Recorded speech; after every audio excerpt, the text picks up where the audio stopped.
keep on rolling, roll on forever.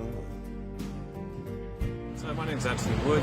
I own Star Print on Abbeyvale Road, which backs onto the River Sheaf, but I'm also a resident of the city centre and I live near the Castle Market site.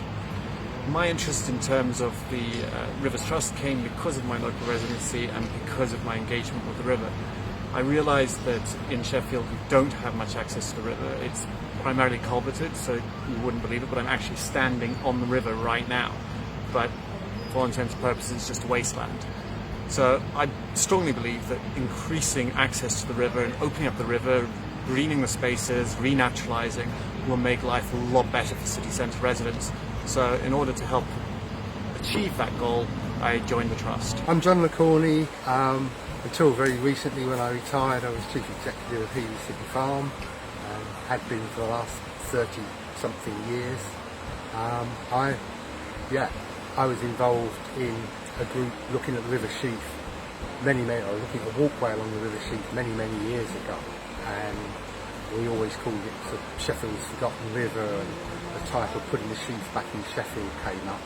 But it's a fantastic opportunity for looking at our heritage, all the old buildings. I think it's 30-something water wheels that were on the river, for biodiversity and wildlife, kingfishers, dippers, grey wagtails, all coming along the sort of the river corridor into the city centre.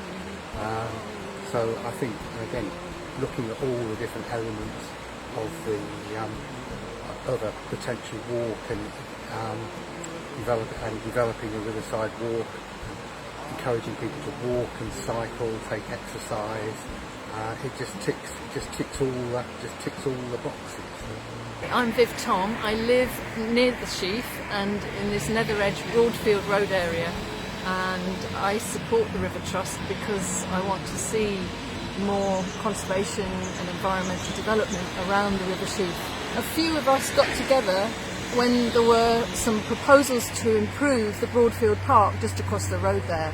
We'd like to see the fences removed so that there's not so much of a barrier between local people and their river.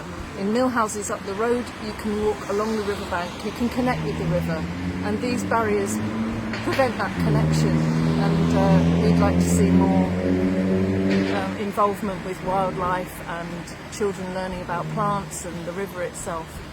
My personal vision for the work that we're doing would be to see an unbroken walkway running right from the Midland Station right the way out into the Mayfield Valley in the Peak District, because that would really encapsulate what we're trying to achieve as a trust. So the River Sheaf in particular is inspiring because it's where the castle was first built in medieval times. The confluence of the Don and the Sheaf is where the castle was built, where Sheffield started from. To design a channel that will operate under all those different conditions, and meeting that challenge and bringing this other diversity to make sure that there's the maximum possible opportunity for the wildlife and the flowers here. And I think the way that's come together has worked really well.